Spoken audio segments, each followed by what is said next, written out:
Hello friends, welcome to புதுமை சமையல் உலகம்.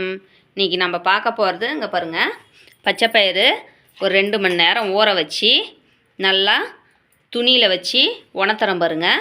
இதை வச்சு தான் இப்போ அல்வா பார்க்க போகிறோம். நம்ம பெரும்பாலும் கூட்டு, பாசிப்பருப்பு, பாயாசம் இப்படி தான் பார்த்துருப்போம். இன்றைக்கி நம்ம அல்வா செஞ்சு பார்க்கலாம். நல்லா ஊற வச்சுட்டு அந்த தண்ணியில் சுத்தமாக இழுத்துக்கணும். அது மாதிரி நல்லா உணர்த்திடுங்க.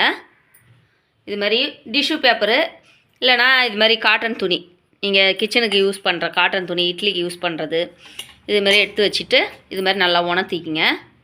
நல்லா ட்ரையாக உணரட்டும் இது. அதுக்கப்புறம் மிக்சியில் போட்டு எப்படி அரைக்கலான்னு நான் சொல்கிறேன். பாருங்கள், இது கொஞ்சம் உணர்ந்துடுச்சு, அந்த தண்ணிலாம் இழுத்துக்குச்சு. இப்போ இதை மிக்சி ஜாருக்கு மாற்றிடுவோம்.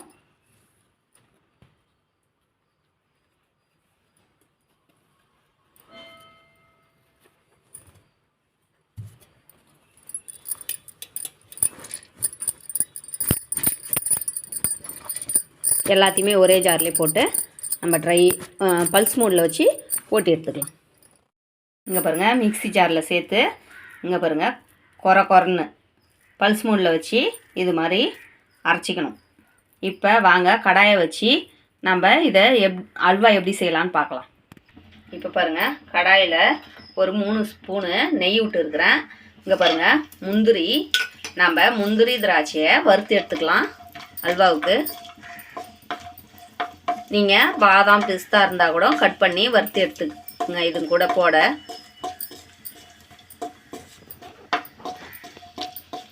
கொஞ்சம் முந்திரி கலர் வரட்டும்.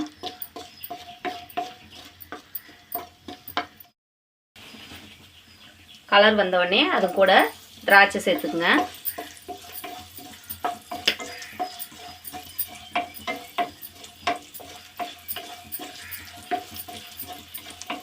நல்லா பொரிஞ்சு வருது பாருங்க திராட்சை.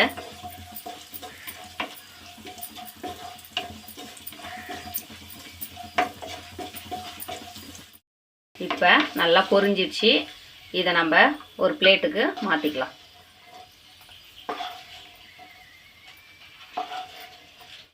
இப்போ அது கூட இன்னும் ஒரு 2 ஸ்பூன் அளவு நெய் விட்டுக்கலாம். இங்கே பாருங்கள், ஒரு 2 ஸ்பூன் அளவுக்கு ரவை சேர்த்துக்கிறேன்.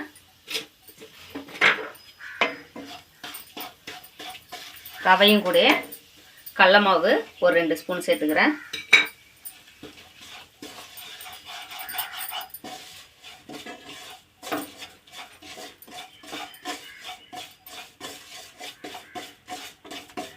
இப்போ நம்ம அரைச்சி வச்சோம் இல்லைங்களா பச்சைப்பயிறு, அதை சேர்த்துக்கலாம். சேர்த்துட்டு நல்லா ட்ரை ஆகிற வரைக்கும் நல்லா வறுக்கணும். இதை நல்லா சிம்மில் வச்சுட்டு உதிரியாக வறுத்து எடுத்துக்கணும். நம்ம இங்கே பாருங்கள், நம்ம எப்படி அரைச்சி வச்சோம். இப்போ பாருங்கள், ஒரு 10 நிமிஷம் 15 நிமிஷம் இது மாதிரி கை விடாத நம்ம கலக்கினாதான் இது மாதிரி நல்லா ட்ரையாக வரும். நம்ம அரைச்சது அந்த பச்சை வாசனைலாம் நெய் ஊற்றி நல்லா இது மாதிரி வதக்கும் போது அந்த பச்சை வாசனைலாம் போய் வாசமாக வரும். இது மாதிரி நல்லா வதக்கிட்டு பால் ஒரு டம்ளர் காய்ச்சி ஆற வச்ச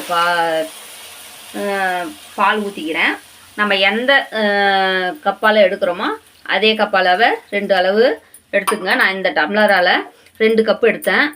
நான் 3 கிளாஸு பாலும் தண்ணியும் கலந்து ஊற்றிக்கிறேன். இதில் வேகட்டும். வெந்ததுக்கப்புறம் பார்க்கலாம். இங்கே பாருங்கள், நம்ம ஊற்றின பால் தண்ணிலாம் சுண்டு வந்துடுச்சு. கொஞ்சம் கொஞ்சமாக நம்ம நெய் விட்டுக்கணும். நெய் கொஞ்சம் விட்டுட்டு கலருங்க.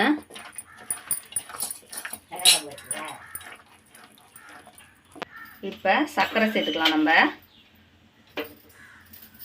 எந்த டம்ளரில் எடுத்தீங்களோ அதால் 1 டம்ளருக்கு 2 டம்ளரு சர்க்கரை சேர்த்தா தான் உங்களுக்கு ஸ்வீட்டு அல்வா மாதிரி வரும்.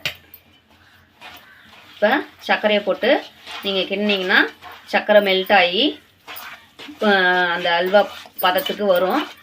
நம்ம இடையில நெய் கிளறி விட்டு நெய் விட்டு எடுத்துக்கணும். இது மாதிரி கொஞ்சம் கொஞ்சமாக நெய் சேர்த்துக்கணும். நெய் சேர்த்து கிளறி அந்த அல்வா பதத்துக்கு வர மாதிரி நம்ம பார்த்துக்கணும். பாருங்கள், நம்ம நெய் விட்டு கலக்கி எடுத்தாச்சு. இங்கே பாருங்கள், நல்லா கட்டியாக ஆயிடுச்சு, அல்வா பதத்துக்கு வந்துடுச்சு. இங்கே பாருங்கள், இந்த ஸ்டேஜில் நம்ம வறுத்து வச்ச முந்திரியும் திராட்சையும் சேர்த்து கலந்து விட்டு கேஸை ஆஃப் பண்ணுற வேண்டியதுதான். இப்போ பச்சைப்பயிறு அல்வா ரெடி ஆயிடுச்சு.